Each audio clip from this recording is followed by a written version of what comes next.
안녕하세요. 저는 PwC 컨설팅에 근무하는 컨설턴트입니다.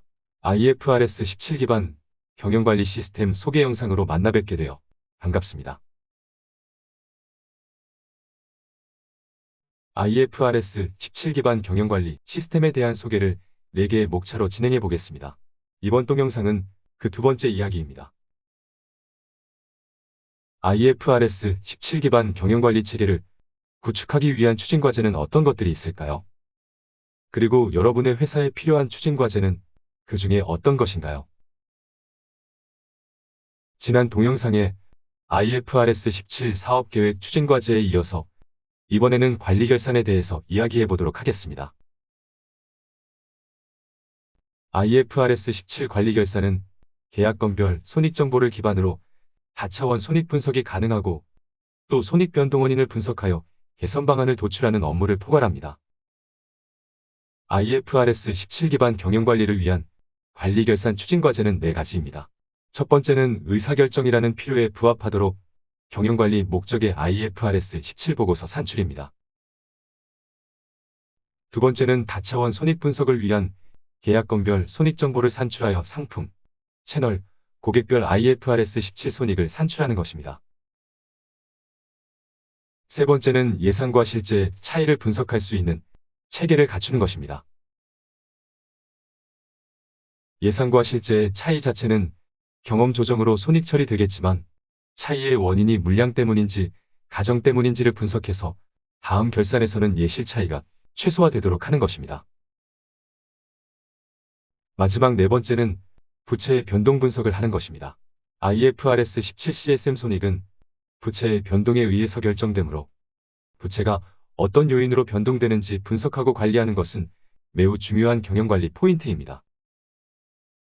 관리결산의 첫 번째 추진과제인 경영관리 목적의 IFRS 17 보고서 산출은 IFRS 17 재무결산 보고서가 경영이사결정을 위해서는 불편하거나 부족한 부분이 있다라는 가정에서 출발하였습니다.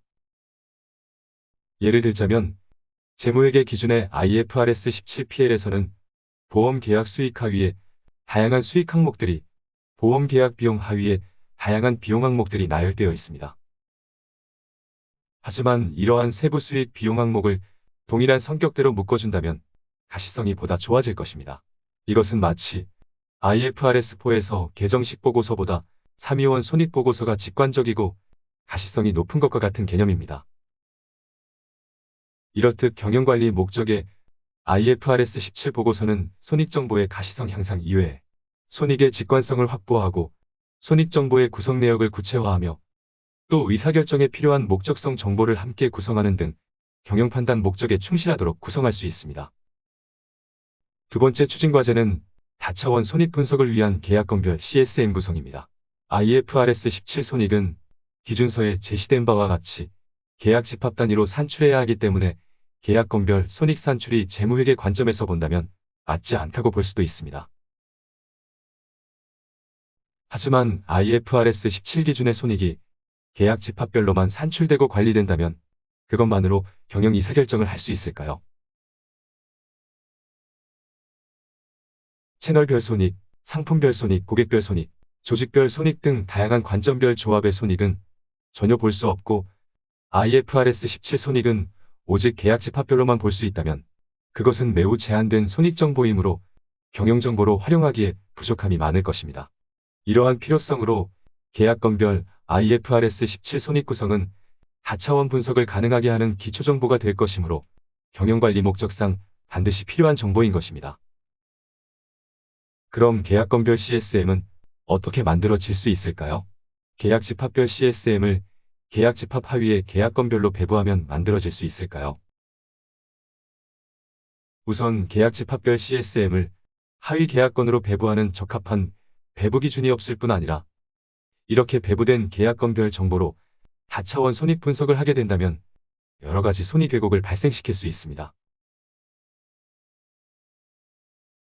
그렇다면 어떻게 계약건별 CSM을 산출해야 다차원 손익 분석에 활용 가능할까요? 그것은 각 개별 계약별로 IFRS 17 회계 기준을 적용해서 계약건별 CSM을 산출해야 가능합니다. 계약건별 CSM이 구성되어 있다면 해당 계약의 관리 영업지점이나 채널 상품, 고객별로 다양한 손익 분석이 가능하고 손익 왜곡도 최소화할 수 있습니다. 세 번째 추진 과제는 예상 실제 차이 분석입니다.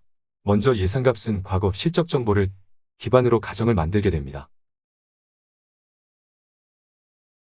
그리고 이 가정값을 기반으로 드라이빙 팩터를 연산하여 예상값을 산출하게 됩니다. 그리고 당월 예실 분석을 한다면 당월 드라이빙 팩터의 가정단가를 연산하여 실적과 비교함으로써 차이의 원인이 물량 때문인지 단가 때문인지를 파악할 수 있습니다.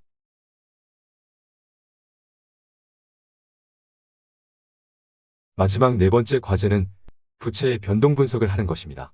기시의 보유계약 가치와 기말 보유계약의 가치가 어떤 이유로 변했는지 파악하는 것을 말합니다. 이러한 보유계약의 가치는 다양한 원인에 의해서 변동됩니다. 변동원인과 변동원인에 따른 가치 변동분을 분석할 수 있다면 회사는 어떤 영역을 관리하고 개선해야 하는지 판단할 수 있는 것입니다. IFRS 17체계에서의 관리 결산에 대해 이해가 되셨나요? IFRS 17체계에서의 성과 관리는 다음 동영상에서 말씀드리도록 하겠습니다.